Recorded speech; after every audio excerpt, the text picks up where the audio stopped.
Hello everyone, welcome to knowledge plus. इस video में हम आज यानी 19 मई 2020 के करंट अफेयर को पढ़ने जा रहे हैं, जो कि बेस्ट होगा डिफरेंट न्यूज़पेपर से। तो आइए शुरू करते हैं आज का वीडियो। तो सबसे पहला न्यूज़ यहाँ पे है कि 83 LCA MK1A deal high priority IAF chief. तो IAF चीफ जो है इंडियन एयरफोर्स के चीफ हैं RKS भदौरिया। उनका कहना है कि जो 83 लाइट कॉम्बैट एयरक्राफ्ट, LCA का फुल फॉर्म होता है लाइट कॉम्बैट एयरक्राफ्ट, ठीक है, उसको खरीदने का जो मतलब हाई प्रायोरिटी पे उसको खरीदा जाना चाहिए। तो ऐसा बोला गया उनको। तो हम लोग यहाँ पे IAF के बारे में पढ़ लेते हैं।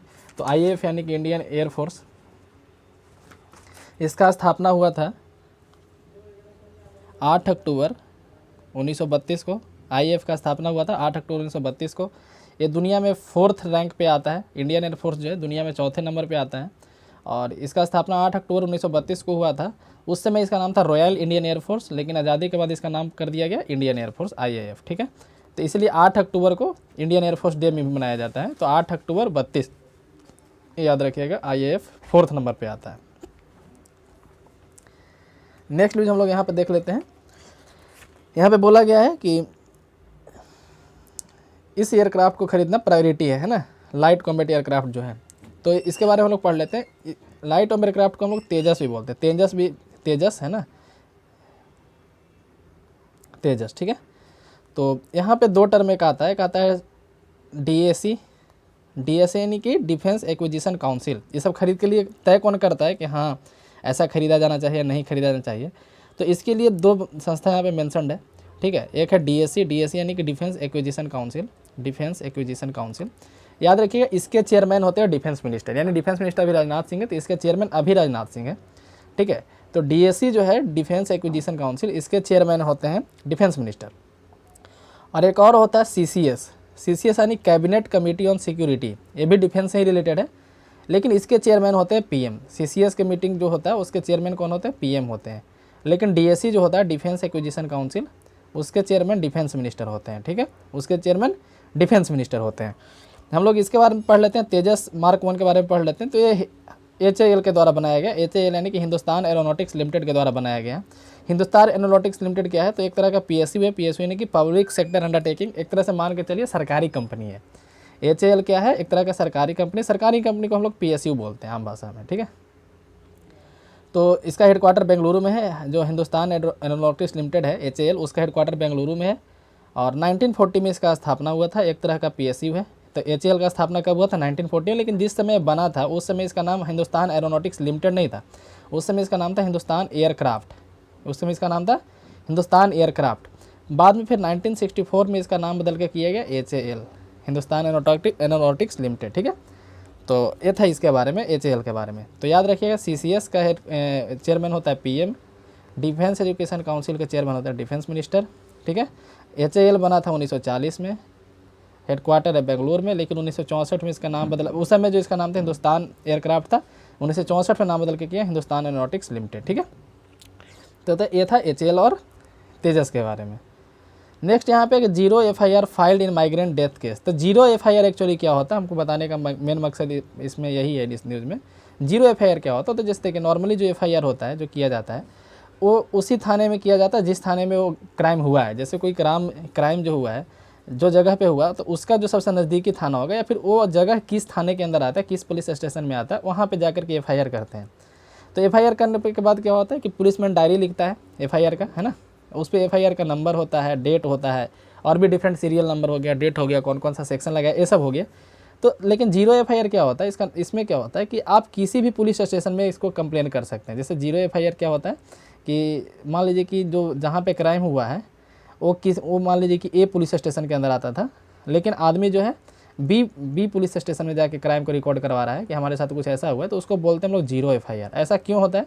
क्योंकि हो सकता है कि नज़दीकी पुलिस स्टेशन से जाने में कोई उसको दिक्कत हो, जिसके अगेंस्ट क्राइम हुआ है, मतलब जो पीड़ित व्यक्ति है, हो सकता है कि उसको नज़दीकी थाने जाने में कोई प्रॉब्लम हो, है ना, कोई डर हो अपोजिशन पार्टी से, ठीक है। तो क्या करेगा? दूसरे जगह थाने में FIR लॉन्च करवाएगा, ठीक है। और बाद में B FIR जो है बी पुलिस स्टेशन जो है देखेगा कि आदमी मतलब क्राइम जो है कौन से पुलिस स्टेशन के अंदर हुआ है, वहाँ उसको ट्रांसफ़र कर देगा। तो एक्चुअली तो सीरियल नंबर तो यहाँ चढ़ेगा ना, क्योंकि इस थाने का वो क्राइम है, तो सीरियल नंबर तो यहाँ पे चढ़ाया जाएगा। तो B थाना वाला जब रिकॉर्ड करेगा तो वहाँ पे सीरियल नंबर के जगह पर लिखेगा 0, सीरियल नंबर में क्या लिखेगा 0, तो इसलिए इसको बोलते हैं 0 FIR। तो 0 FIR क्या होता है, जब और अपने पुलिस स्टेशन मतलब क्राइम जहाँ हुआ है उसके पुलिस स्टेशन के अलावा दूसरे पुलिस स्टेशन में जब रिकॉर्ड किया जाता है क्राइम को, ठीक है, वहाँ पे FIR जब किया जाता है तब उसको हम लोग 0 FIR बोलते हैं। 0 FIR क्यों, क्योंकि ये वाला जो पुलिस स्टेशन है जहाँ पे क्राइम रिकॉर्ड किया गया, ये सीरियल नंबर में 0 चढ़ा देता है। क्यों, इसको तो पता नहीं है ना कि इसका सीरियल नंबर क्या होगा, ठीक है। बाद में ये अपना केस यहाँ भेज देता है कि लीजिए आपके एरिया का FIR एक मेरे थाने में हुआ है, तो फिर यहाँ पे ये थाना वाला अपने हिसाब से FIR को स्टार्ट करता है, ठीक है। तो इसको इसलिए इसको बोलते हैं 0 FIR, ठीक है।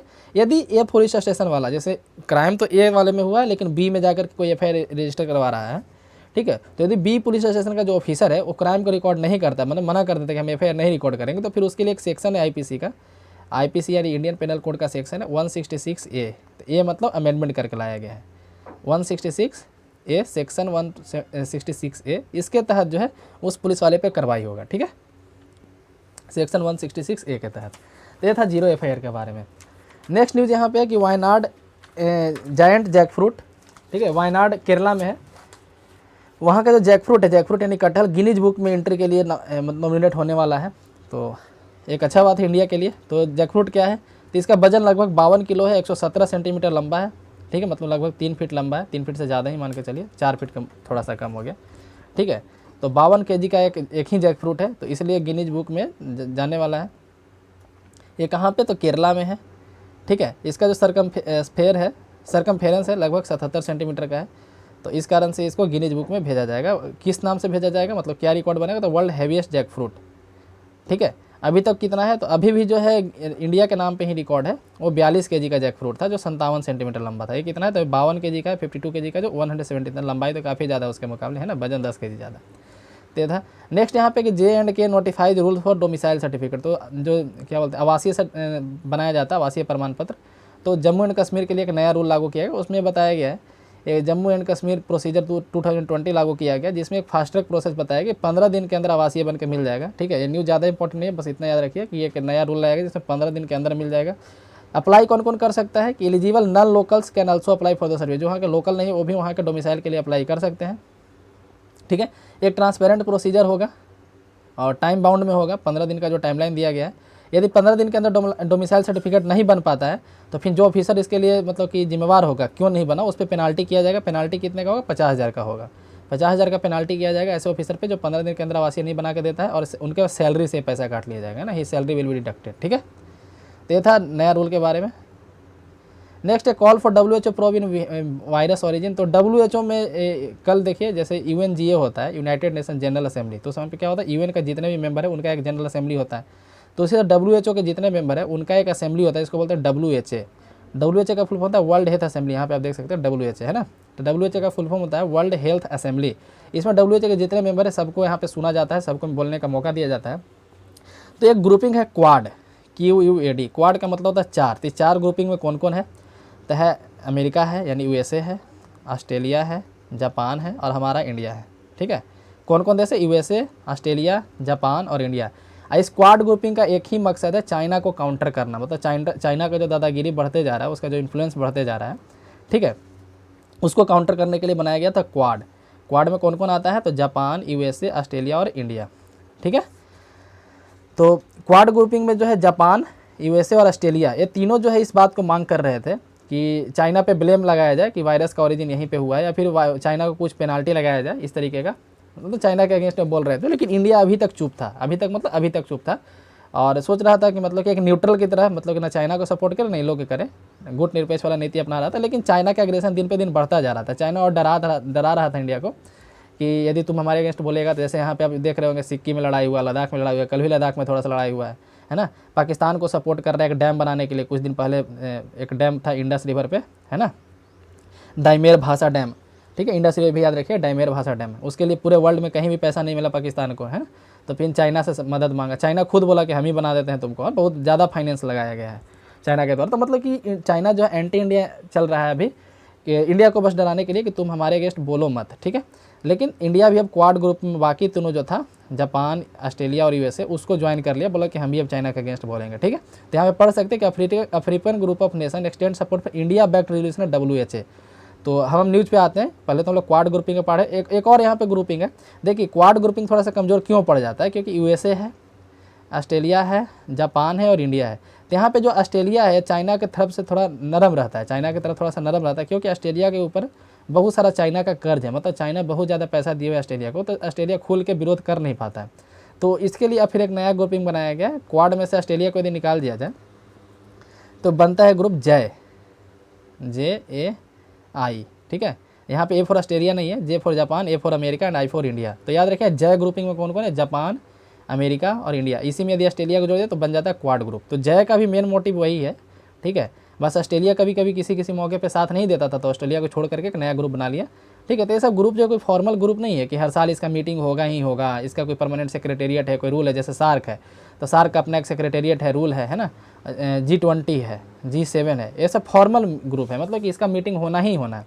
और क्वाड क्या है, जय क्या है, ये सब ग्रुप क्या है कि आप किसी मीटिंग में गए और वहाँ पे चारों आदमी मिल गए तो बातचीत हो गया इसके बारे में भी, 10 मिनट का टाइम निकाल के सभी इस पर भी टाइम दे दिया है ना। तो इस तरह का परमानेंट सेक्रेटेरिएट इसका नहीं है, लेकिन ये ग्रुप एग्जिस्ट करता है, ठीक है। लेकिन इसके लिए स्पेशल कहीं मीटिंग नहीं होता कि क्वाड के मीटिंग के लिए चारों नेता एक जगह जुटेंगे। चारों नेता तो संयोग से, जैसे G20 के साइड लाइन पर मीटिंग हुआ था क्वाड का, जय का भी मीटिंग इसी में हुआ था, ठीक है। तो अब हम लोग न्यूज़ पे आते हैं WHO के बारे में। तो WHO का 73rd सेशन चल रहा था, यानी वर्ल्ड हेल्थ असेंबली का 73rd सेशन चल रहा था, ठीक है। वहाँ पे क्या हुआ, चाइना के पास भी, जैसे चाइना कैसे कश्मीर का मुद्दा उठाते रहता है, तो उसी तरह एक ताइवान है। आप ताइवान के बारे में पढ़े होंगे। ताइवान क्या है, जैसे चाइना के बगल में एक आइलैंड है और ताइवान, चाइना कहता है ताइवान को कि मेरा हिस्सा है ना। हालांकि ताइवान एक अलग कंट्री के रूप में एग्जिस्ट अभी करता है ना। ताइवान हर तरीके से अलग, मतलब कि one country one nation two country इस तरीके से चलता है, टू थ्योरी के नेशन से, वन नेशन टू थ्योरी के हिसाब से चलता है। क्यों, मतलब कि ताइवान हर चीज़ अपने हिसाब से करता है, बस डिफेंस के लिए, कम्युनिकेशन के लिए, फॉरेन पॉलिसी के लिए चाइना पे डिपेंडेंट है। मतलब चाइना पहले, ताइवान अंग्रेज़ के अंदर में था, ठीक है। ये चाइना है मान लीजिए कि, तो यहाँ पे ताइवान है, तो ताइवान पहले अंग्रेज़ के अंदर था। तो 1997 में एक पॉलिसी साइन हुआ अंग्रेज़ के द्वारा, अंग्रेज़ और चाइना के बीच में, कि ताइवान को आज़ाद कर दिया और 50 साल तक ताइवान जो है फ्री कंट्री रहेगा। बस उसका कुछ कुछ मैटर, जैसे डिफेंस फॉरेन पॉलिसी वाला मैटर हम देखेंगे, बाकी ताइवान जो है अपना करेगा। लेकिन ताइवान उस समय भी पूर्ण आज़ादी चाहता था, नहीं चाहता था कि चाइना के पास हम जाए। तो ताइवान उस समय से बात उठा रहा है। यूएसए, बहुत सारा कंट्री ताइवान को एज ए कंट्री रिकॉग्नाइज नहीं करता, इंडिया भी नहीं करता। इंडिया भी मानता है कि ताइवान जो है चाइना का हिस्सा है ऑफिशियली तौर पर। लेकिन बहुत सारा कंट्री, जैसे यूएसए है, हाल ही में ताइवान को मान्यता दे दिया कि नहीं, ताइवान एक अलग देश है, ठीक है। तो यूएसए के देखा देखी बहुत सारे देश दे रहे थे, ठीक है। अब इंडिया भी इसको देने के कगार पे आ चुका है, मतलब इसकी ओर एक स्टेप उठाया है। कैसे उठाया है, तो WHO जो कल था, वर्ल्ड हेल्थ असेंबली, वहाँ पे ताइवान को एज ए कंट्री रिप्रेजेंट किया गया, चाइना के अंदर के रूप में रिप्रेजेंट नहीं किया गया, ठीक है। और पहले क्या होता, कहीं भी जब मीटिंग होता, ताइवान जो है चाइना के झंडे के अंदर आता था, लेकिन ताइवान को कल अलग एक, मतलब कि अलग एक कंट्री के रूप में उसको ज्वाइन किया गया है, ठीक है। तो ये था वर्ल्ड हेल्थ असेंबली में WHO के बारे में। WHO के बारे में हम लोग पढ़ लेते हैं यहाँ पे थोड़ा सा। इसका स्थापना हुआ था 7 अप्रैल 1948 को, ठीक है। इसलिए 7 अप्रैल को वर्ल्ड हेल्थ डे मनाते हैं। इसका हेडक्वार्टर जेनेवा में है। इसका हेडक्वार्टर कहाँ है, जेनेवा में है। और UN का एक स्पेशलाइज एजेंसी है। देखिए UN का 6 वहाँ पे मेन ऑर्गन है, UN का 6 ऑर्गन है, ठीक है।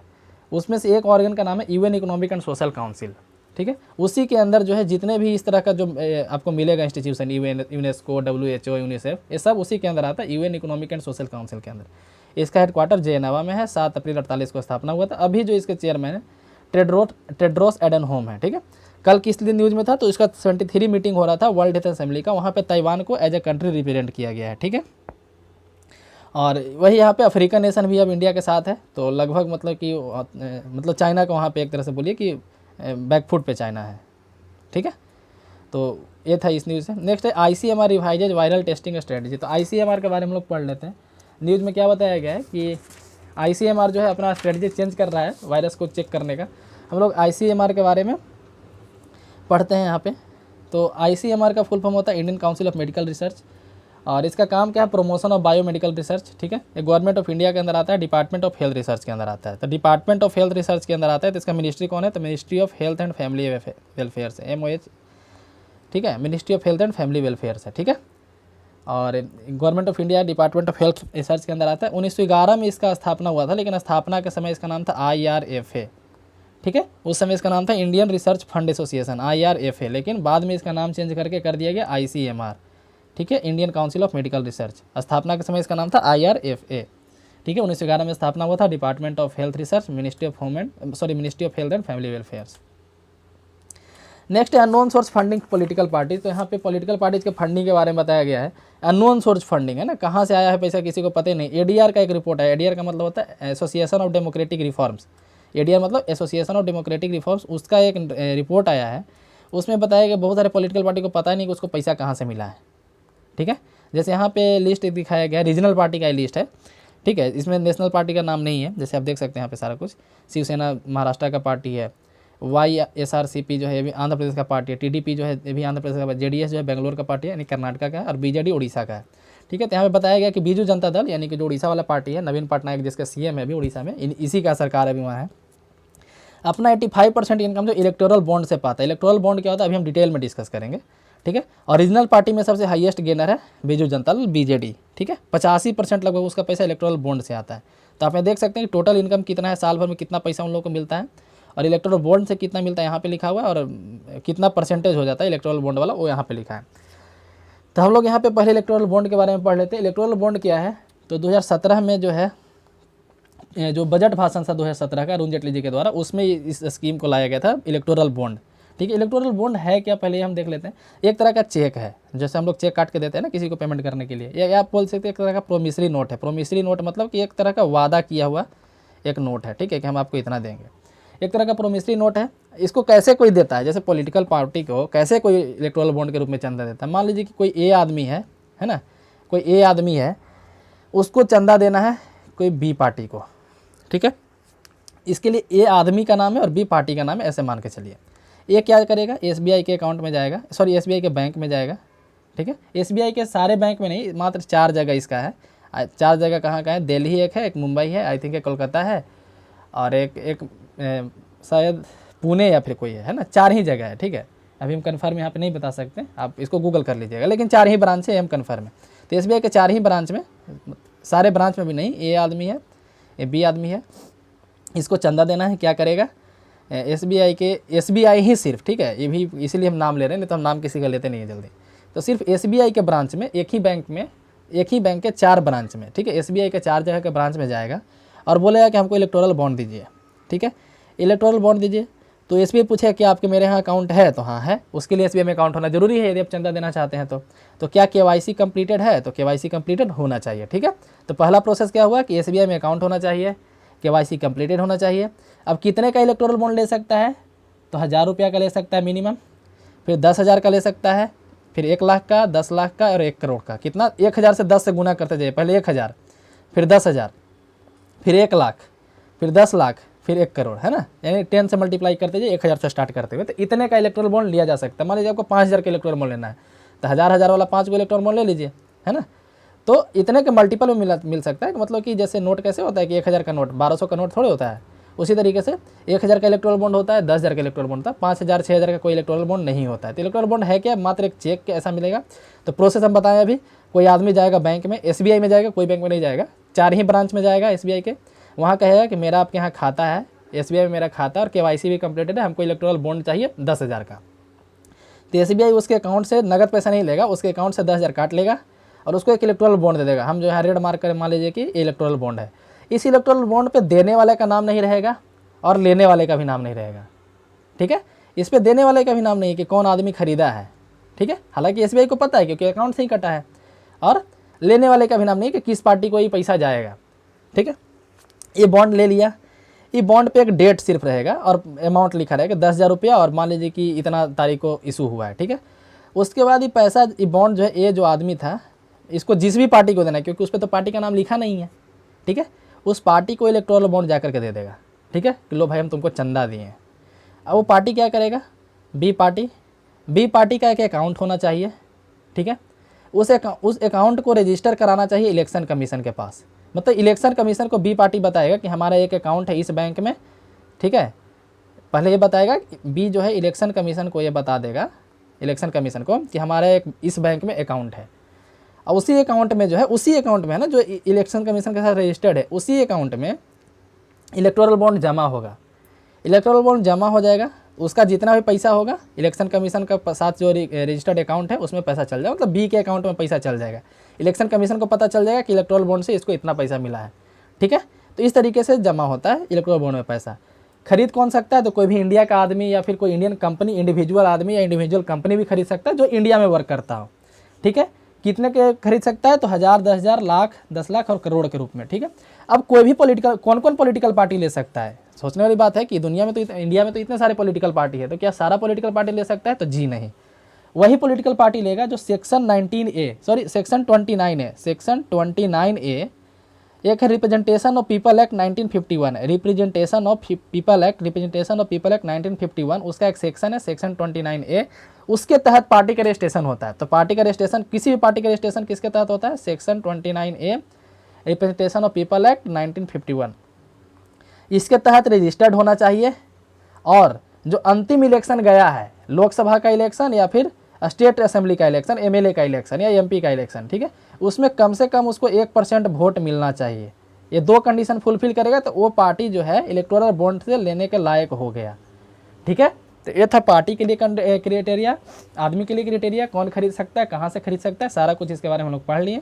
तो इलेक्टोरल बॉन्ड की ज़रूरत क्यों पड़ा, है ना, इतना तामझाम का है कि जाके दिल्ली में हम इलेक्टोरल बॉन्ड खरीदेंगे, पार्टी को देंगे। ठीक है, तो क्योंकि नियम एक बना दिया गया कि 2000 से ज़्यादा का नगद चंदा नहीं दिया जा सकता। मतलब कोई भी आदमी यदि चाहता है कि 2000 से ज़्यादा का हम चंदा दें तो उसको इलेक्टोरल बॉन्ड की तरफ से ही देना पड़ेगा, नगद में नहीं, कैश में नहीं आप दे सकते हैं।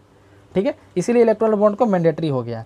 अब इलेक्टोरल बॉन्ड का वैलिडिटी कितने दिन होता है? तो 15 दिन होता है। जैसे ए आदमी था, बी पार्टी को चंदा दे दिया, अब बी आदमी क्या किया, बी पार्टी वाला क्या किया कि 15 दिन के अंदर उसको बैंक में जमा नहीं किया तो इलेक्टोरल बॉन्ड जो है इनवैलिड हो जाएगा, मतलब पैसा बर्बाद हो जाएगा। पैसा बर्बाद कैसे होगा?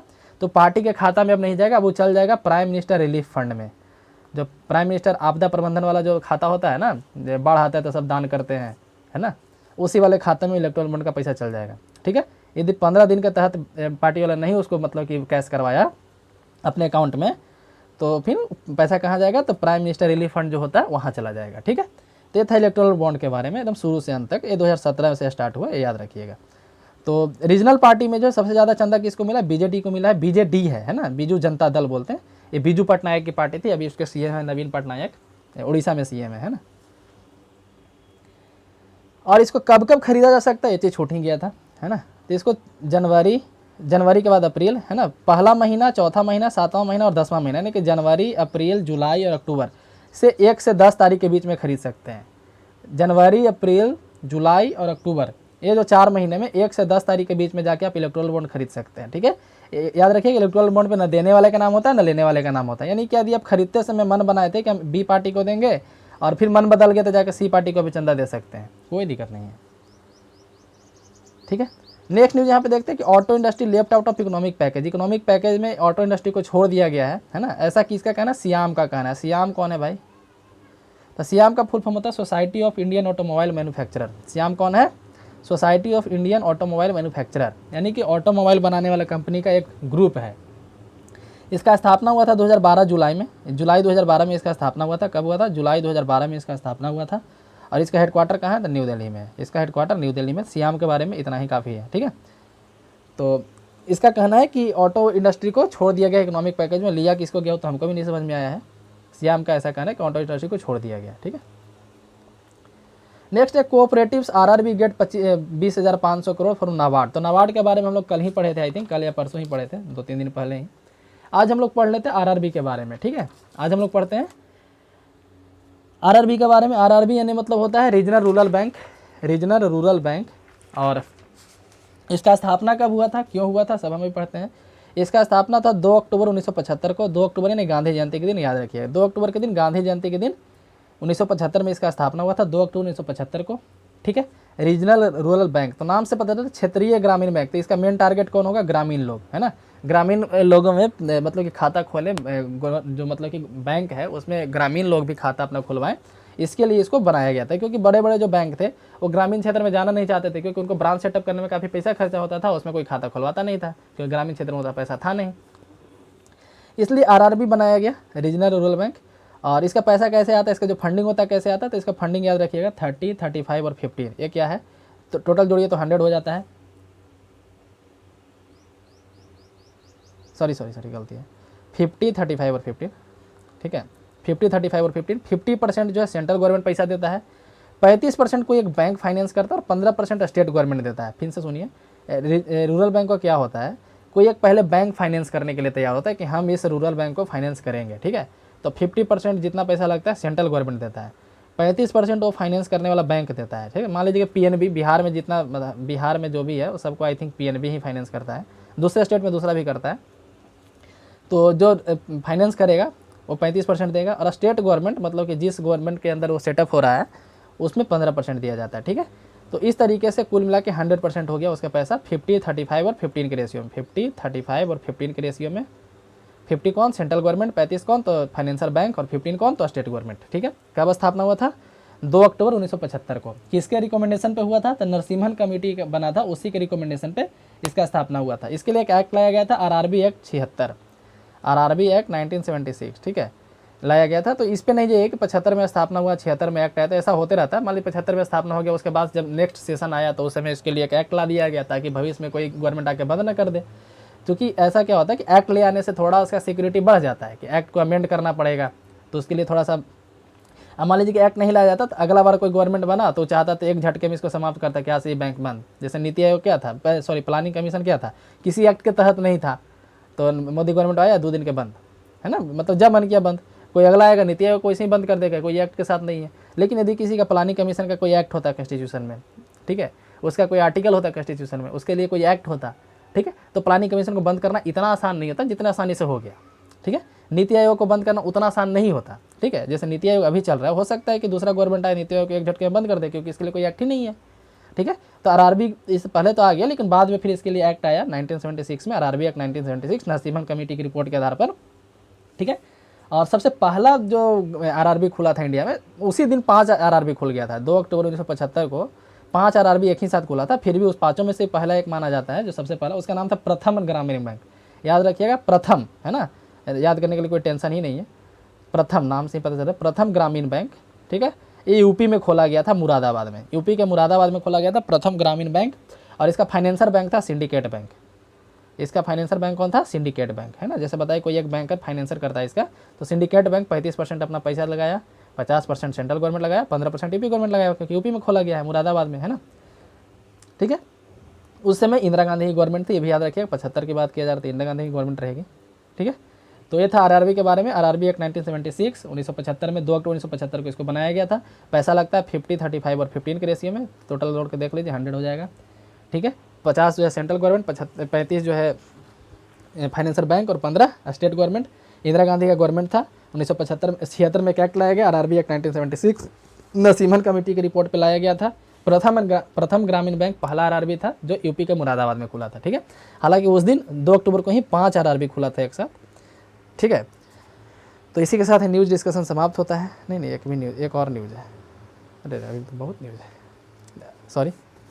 नेक्स्ट है गोरखा डिमांड अमेजन पता लॉक ड्रॉप 60 सेलर। तो एक्चुअली इसमें अभी न्यूज़ क्या है हम यहाँ पे पहले वो समझ लेते हैं। तो अभी एक वेब सीरीज़ आया है। वेब सीरीज़ आप लोग समझते होंगे, वेब सीरीज़ क्या होता है। जैसे यूट्यूब पे हम लोग वीडियो देखते हैं, तो मान लीजिए कि एक ही वीडियो में सारा कुछ बोल दिया गया। जैसे 1 घंटे का कोई वीडियो था, उसमें कुछ मैसेज देना था, या फिर कोई मूवी टाइप का था, शॉर्ट मूवी था जो 1 घंटे का था। यदि उसी तरह से 1 घंटे का जैसे सीरियल होता है ना टीवी पे, तो 1 घंटे का या आधा घंटे का 3-4 दिन करके आए, है ना। एक आए, फिर 1 सप्ताह के बाद दूसरा उसका पार्ट आए, फिर तीसरा पार्ट आए, तो एक सीरीज बन गया, ठीक है। और यूट्यूब पे बनाया गया, या फिर दूसरे चैनल पे, जैसे एक अमेजन प्राइम आता है, अमेजन का है, अमेजन प्राइम आता है, उस पर वेब सीरीज़ लॉन्च किया जाता है। मतलब कि सिनेमा हॉल में ना लॉन्च करके उसको ऑनलाइन प्लेटफॉर्म पे लॉन्च किया गया, ताकि लोग घर बैठे देख लें, ठीक है। उसके लिए हालांकि पेमेंट लिया जाता है, कोई कोई फ्री भी होता है, ऐसा बात नहीं है। तब एक वेब सीरीज़ आया है जिसका नाम है पाताल लोक, ठीक है। वेब सीरीज़ का नाम है पाताल लोक। ये किसके द्वारा फाइनेंस किया गया है? तो अनुष्का शर्मा इसके प्रोड्यूसर हैं, आई थिंक, ठीक है।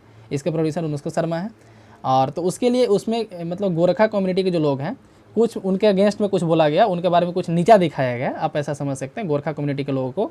तो इसलिए गोरखा कम्युनिटी जो यूनियन मिनिस्टर जो है ब्रॉडकास्टिंग के, union minister of Prakash Javadekar जो है, ठीक है, अमेजन प्राइम पे वाला आया था पाताल लोक जो है।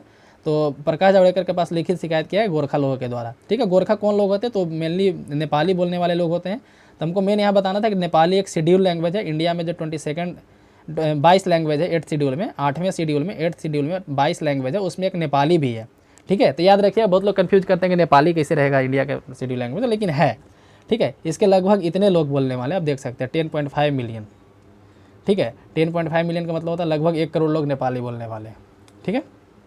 आप यहाँ पे देख सकते हैं। तो मतलब गोरखा कम्युनिटी के द्वारा इसके बारे में एक शिकायत किया गया है, न्यूज़ यही था। और नेपाली एक शेड्यूल लैंग्वेज है 8 शेड्यूल के अंदर, ये याद रखिएगा। और यूनियन मिनिस्टर कौन है ब्रॉडकास्टिंग मिनिस्ट्री के, तो प्रकाश जावड़ेकर है, ठीक है। नेक्स्ट यहाँ पे rare palm and Andaman get second home. तो एक यहाँ पे पाल्म ट्री के बारे में बात किया जा रहा है जिसका नाम है पिनांगा अंडमानेसिस, ठीक है। इसका क्या नाम है, पिनांगा अंडमानेसिस, ठीक है। एक इसका नाम है, तो एक पाल्म ट्री का नाम है। और ये कहाँ पाया जाता है, तो mount Harriet national park Andaman Nicobar में। तो एक चीज़ और यहाँ पे फैक्ट मिला कि माउंट हैरियट नेशनल पार्क कहाँ है, माउंट हैरियट नेशनल पार्क कहाँ है, तो अंडमान निकोबार में है। और एक पाल्म ट्री है पिनांगा अंडमानेसिस, ठीक है। तो ये भी वहाँ पाया जाता है, लेकिन इसका सेकेंड होम ढूंढा जा रहा है। सेकेंड होम क्यों, क्योंकि जहाँ पे पाया जाता है वो काफ़ी सुनामी वाला एरिया है, कब भूकंप सुनामी वगैरह आ जाए कोई पता नहीं। तो मान लीजिए को जैसे एक हमारा इंदिरा पॉइंट जो आइलैंड था अंडमान निकोबार का, इधर इंदिरा पॉइंट जो सबसे साउथ ईस्ट बिंदु था 2004 के सुनामी में डूब गया। तो इन फ्यूचर ऐसा भी हो सकता है कि ये भी डूब जाए, कल कौन देखा है ना। या फिर कोई इस पर अटैक हो, या फिर किसी तरीके से यहाँ पे जंगल साफ हो जाए किसी कारण से, कोई इंफ्रास्ट्रक्चर डेवलप करने के लिए, और पेड़ ख़त्म हो जाए, ठीक है। और लेकिन ये रेयर पाल्म ट्री है, तो इसलिए इसका तलाश किया गया कि इसका कहीं दूसरे जगह उगा कर देखते हैं उगता है कि नहीं, है ना। तो उसके लिए केरला में तलाश किया गया जगह। तो केरला में ऐसा हुआ कि हाँ तिरुवनंतपुरम में ऐसा उग गया, ठीक है। एक वहाँ पे एक इंस्टीट्यूट का नाम मेंशन किया गया, Jawaharlal Nehru tropical botanic garden and research institute, ठीक है।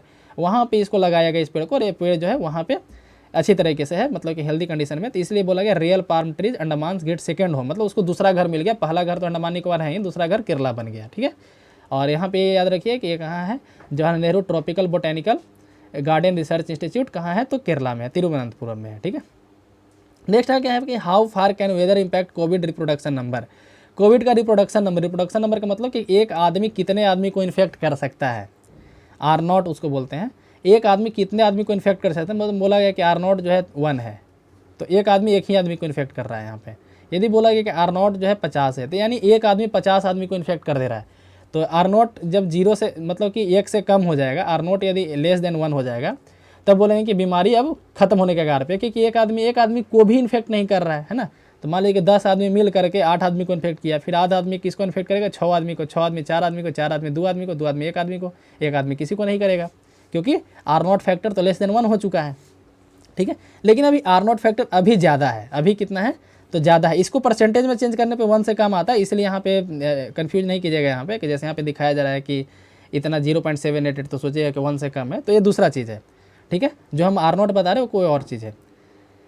तो यहाँ पे बताया गया है कि मतलब कि टेम्परेचर से इसका क्या रिलेशन है, तो 25 डिग्री सेल्सियस के बाद, 25 डिग्री सेल्सियस के ऊपर यदि देखा जाए, तो जैसे जैसे 1 डिग्री सेल्सियस बढ़ता है तो R0 घटते जाता है 3.1 से 3.1% घटते जाता है। यानी कि यदि 25 डिग्री सेल्सियस पे R0 10 है, तो 26 डिग्री सेल्सियस पे R0 जो हो जाएगा 6.9 हो जाएगा। 27 डिग्री सेल्सियस पे फिर से 3% माइनस कर दीजिए, 3.1% माइनस कर दीजिए, तो सॉरी 10 में से 3.1 माइनस करेंगे तो 9 पॉइंट समथिंग आएगा, है ना। हम 31% माइनस कर दिए थे, तो 9 पॉइंट समथिंग आएगा इस तरीके से। तो यही आप बताया जाए, लेकिन ये कंडीशन कब होता है, 25 डिग्री सेल्सियस के बाद होता है। एक अभी रिपोर्ट पब्लिश किया गया है, ठीक है। और यहाँ पे बताया गया है कि इन found that it would need a reduction of reduction number by more than 70% contain the risk of transmission. तो 70% से कम यदि हो जाता है रिप्रोडक्शन नंबर परसेंटेज में, है ना, नंबर में नहीं, ठीक है, परसेंटेज में, तब जा कर के जो है कुछ सही होगा, ठीक है। Reproduction of by more than 70%, मतलब कि अभी जो रिप्रोडक्शन नंबर है उसका 70% से ज़्यादा का कमी हो जाना उसमें, ठीक है। लेकिन अभी कमी कितना देखा गया है, तो 50% का कमी देखा जा रहा है दिल्ली में, 47 से 16% आशा लगाया जा रहा है कि ये जो है बढ़ेगा धीरे धीरे इस तरीके से, मतलब कि अगस्त तक जा करके कुछ स्थिति कमेगा, एक रिसर्च में यही बताया गया है, ठीक है। तो ये था इसके बारे में। यहाँ पे एक और टर्म मेंशन किया गया था, पेशेंट 31, ठीक है। पेशेंट 31 कल भी दूसरे न्यूज़पेपर में था, R31 उसको लिखा गया था। तो R31 एक्चुअली क्या है, एक पेशेंट को ऐसा देखा है कि 31 पेशेंट को इन्फेक्ट कर दिया गया। एक पेशेंट जो है अपने गलती से, मतलब उसको नहीं पता था कि उसको ऐसा कोई वायरस हो चुका है और नॉर्मल लाइफ जी रहा था, तो उसके कारण से 31 पेशेंट को इन्फेक्शन हो गया, तो इसलिए उस पेशेंट को पेशेंट 31 के नाम से जाना जा रहा है। तो आई थिंक कल या परसों के न्यूज़पेपर में कहीं पे ऐसा कुछ मेंशन था, ठीक है। तो याद रखिएगा R31 या पेशेंट 31 लिखा गया। पेशेंट 0 क्या होता है, किसी भी बीमारी का एक पेशेंट 0 होता है। ये सिर्फ कोविड-19 का बात नहीं किया जा रहा, किसी भी बीमारी का एक पेशेंट 0 होता है। पेशेंट 0 बोलते हैं कि जो फर्स्ट पेशेंट होता है। जैसे कोरोना वायरस के लिए फर्स्ट पेशेंट कौन है, तो चाइना की मछली मार्केट में एक लेडी जो मछली बेचती थी, ठीक है, जहाँ पे मतलब कि जहाँ पे स्लॉटर करके डायरेक्ट बेचा जाता है, मतलब कि तुरंत सामने मार करके बेचा जाता है किसी जानवर को, या मछली हो या फिर बकरी हो या फिर कोई भी जानवर, वैसे मार्केट को हम लोग वेट मार्केट बोलते हैं। तो कहीं पे भी यदि आपको वेट मार्केट लिखा मिले तो समझिए कि वहाँ पे क्या किया जाता है, मीट को तुरंत बेचा जाता है मार करके, है ना, मतलब सामने स्लॉटर किया। जैसे इंडिया में भी देखते होंगे कि जहाँ पे कोई मीट खरीदने जाता है तो वहाँ पे जो भी मीट होता है वो टंगा रहता है ना, वहीं पे मारा जाता है। ऐसा नहीं कि काटा कहीं और गया फिर डब्बा में बंद करके लाया फिर यहाँ बस बेच रहा है, ऐसा नहीं होता है ना। तो वैसे मार्केट को वेट मार्केट बोलते हैं, ठीक है। तो वहीं के वेट मार्केट में एक मछली बेचने वाली थी, वही पेशेंट जीरो है कोरोना वायरस के। पेशेंट जीरो किसको बोलते हैं, जो सबसे फर्स्ट पेशेंट होता है, ठीक है। तो इसी के साथ न्यूज़ डिस्कशन समाप्त होता है। वीडियो यदि पसंद है तो लाइक करें, चैनल को सब्सक्राइब करें। धन्यवाद।